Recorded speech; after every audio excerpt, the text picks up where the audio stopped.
welcome, Jeannine. Hello, nice to be here. Thank you for having me, Mary Jo.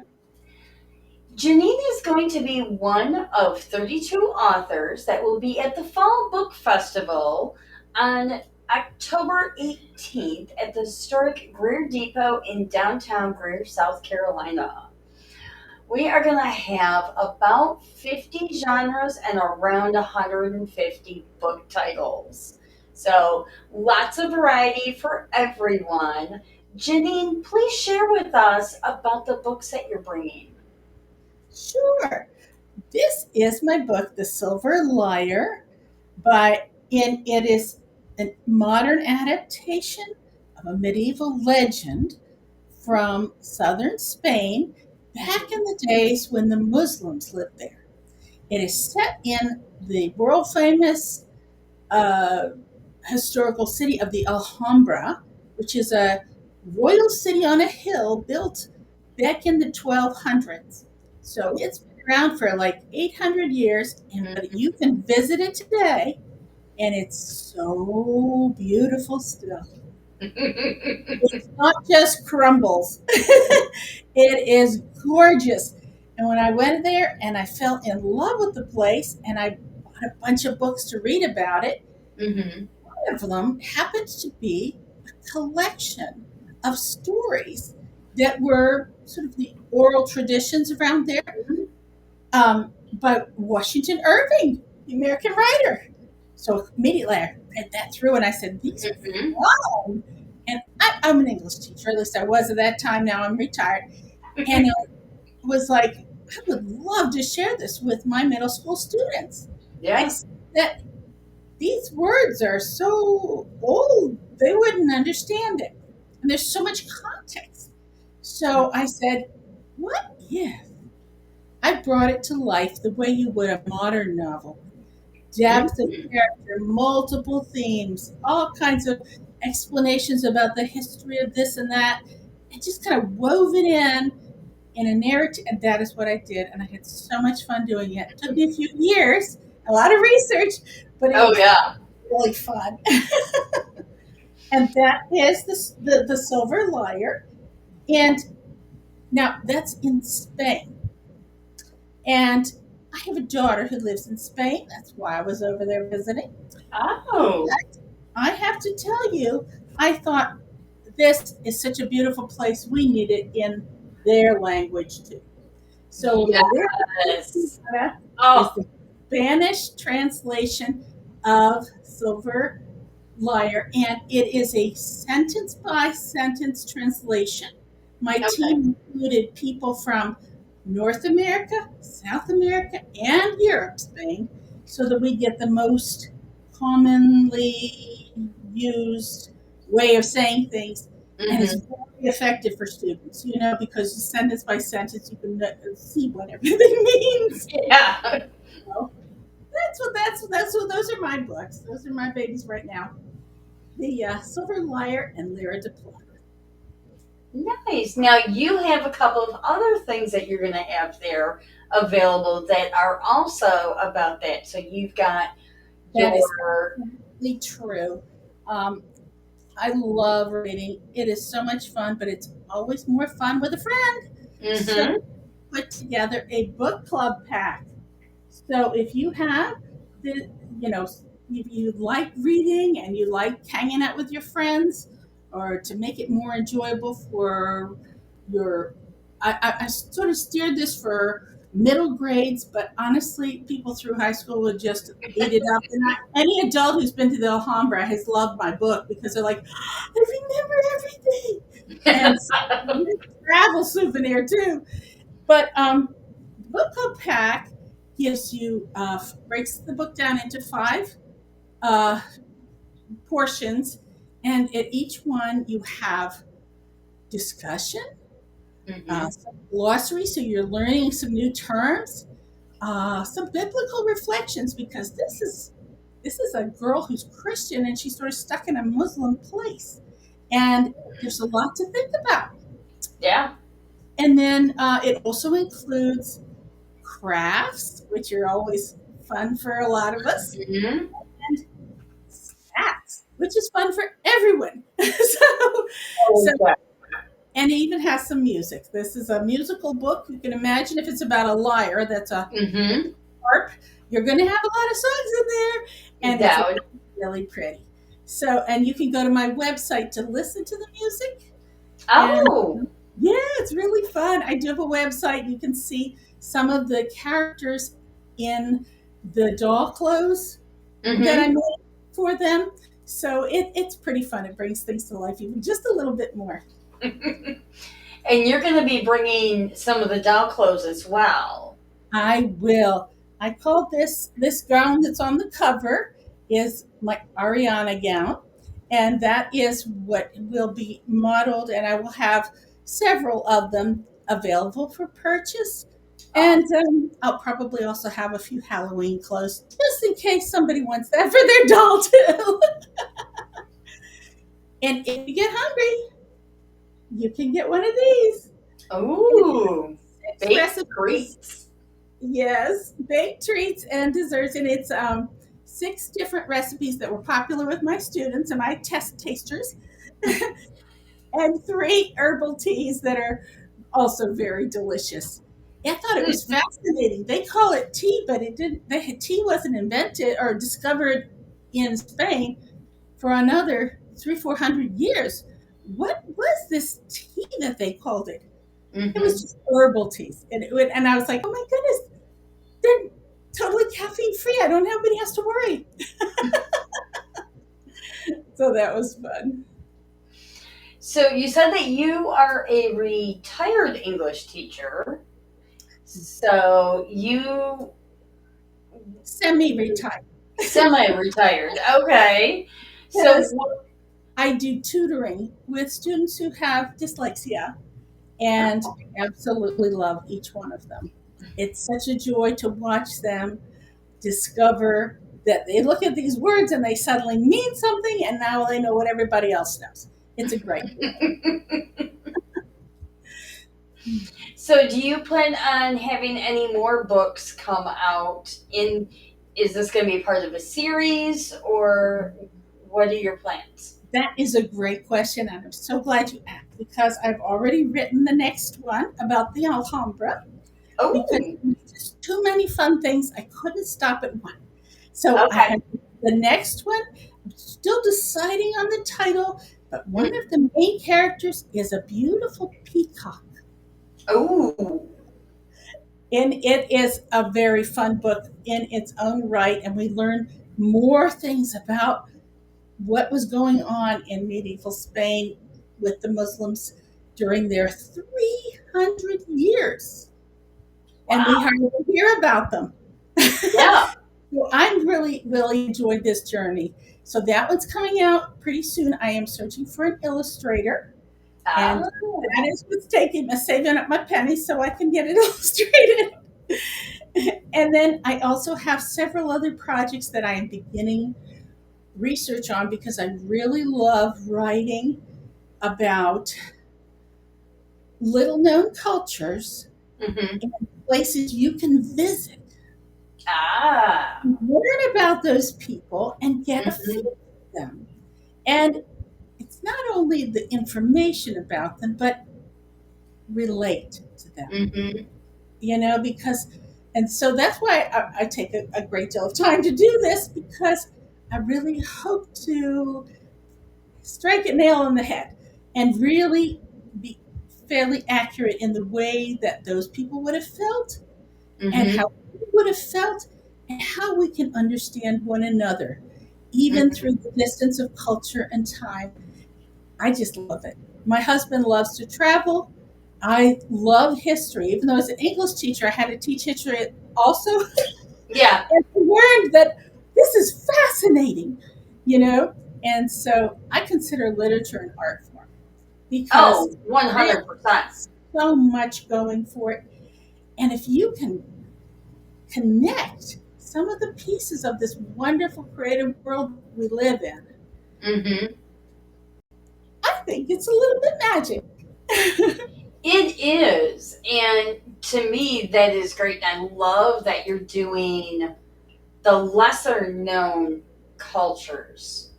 because, like you said, 300 years, and yet we hardly ever hear anything about that.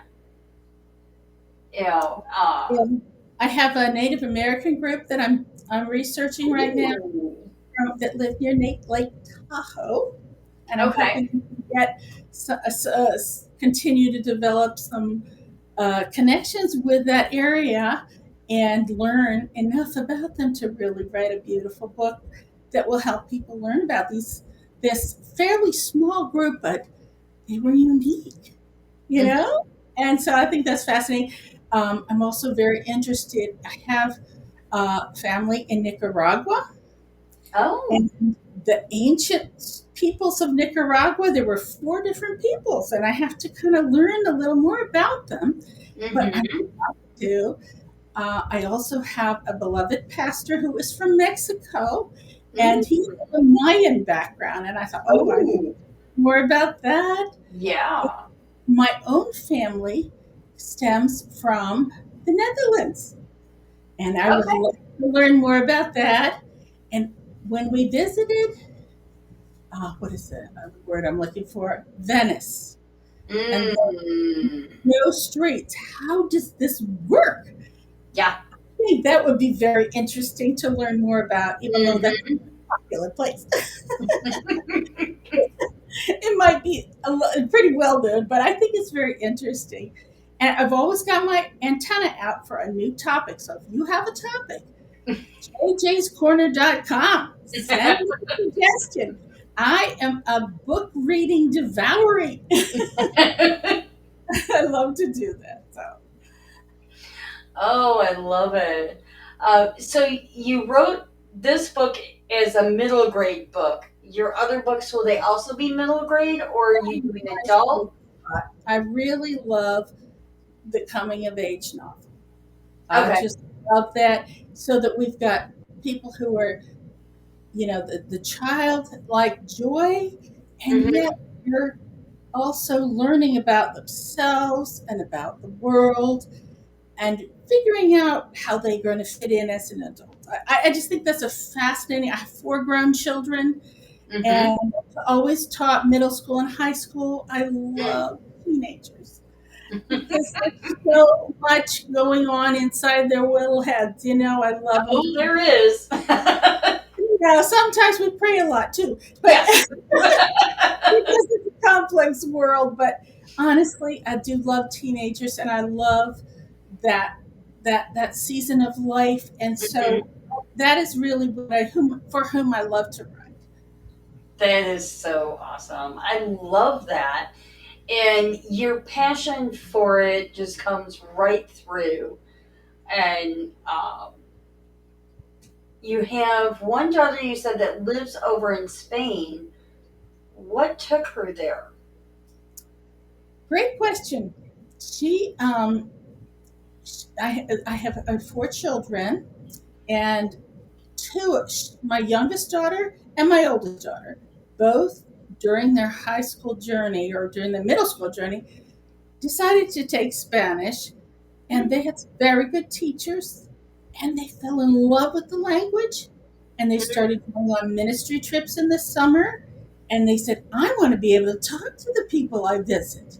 So they would do extra studies in the summer. That by the time they finished high school and went off to college, both of them double majored, Spanish plus whatever I want to do as a career. And so by the time they finished, they were in college, they became very quickly fluent. And Mm, they were just really eager to connect with these other cultures. And so um, when they finished, my older daughter, went and lived in Honduras for a year, volunteering in a children's home. And it was a life changing experience. And mm-hmm, so, yeah, Spanish is definitely a big part of her life even today. And mm-hmm, then my younger daughter, when she finished college, she went to Spain in a ministry role. mm-hmm. Her year finished, she said, Mom, I don't really want to go back. At least not yet. I want Okay. to do some more here.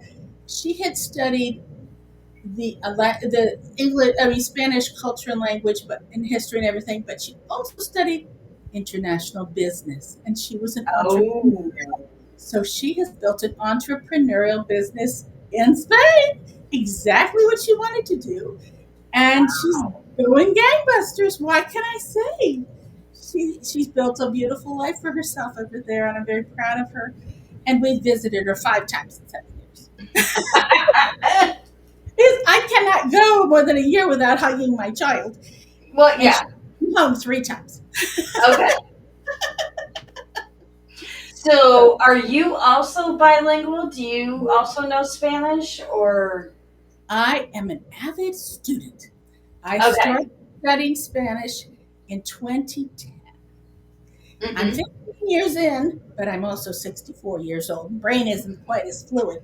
So I am an intermediate speaker. Okay. And I love Duolingo.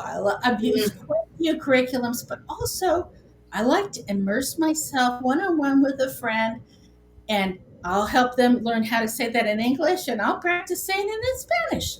So I've had a lot of real life practice. And my